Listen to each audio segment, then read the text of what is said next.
This is Ernesto Irizarry and we're unraveling the web. I'm here with Duncan Hewitt, catcher from Butler University. We're going to be talking today about the scap load. It's an important position to get into during your swing. Duncan, turn sideways here. So when you get into your stance, one of the things that we want to focus on is after you take your stride, we're going to get into what's called a scap loaded position.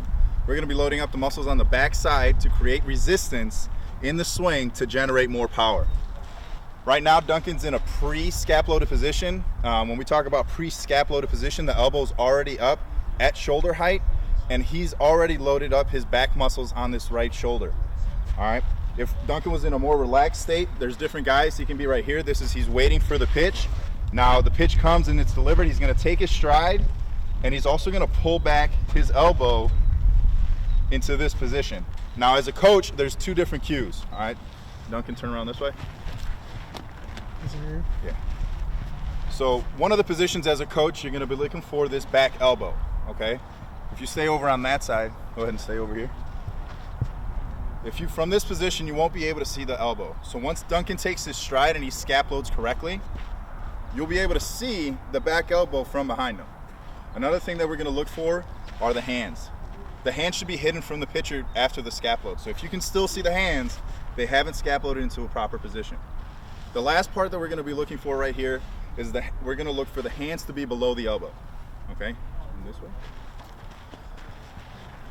If the hands are in this position, the bat's going to get into a proper angle here with the knob pointing back down to the catcher.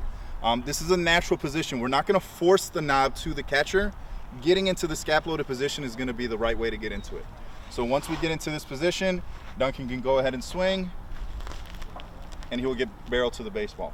Now, one of the drills that we like to do in order to practice this scap loaded position is called a feet together drill. So Duncan's going to set up, both feet are close together. There's three parts to this drill, okay? The first part is going to be lifting the front leg. This is going to simulate the stride. Once he's in this position, see how he kind of fell over right there? Duncan's going to focus on driving this back heel into the ground as this one comes up. So he's going to lift, heels driving into the ground. Now from here, we're going to create downward pressure. This is also where the power is going to come from, right? So lift, he's going to push down. Now he's going to create separation right here. The separation is also known as a scap load. Think about it as like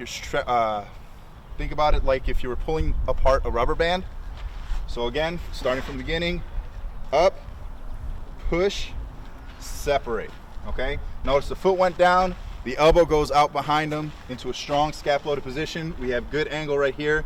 Now the bat is pointed towards the catcher, okay? And swing. All right, so in more fluid motion, when you're starting with youth players, and as they get as they develop this drill, they'll be able to go more at their own pace. Start off slow, make sure they're able to distinguish every part of the drill. So up, push, separate.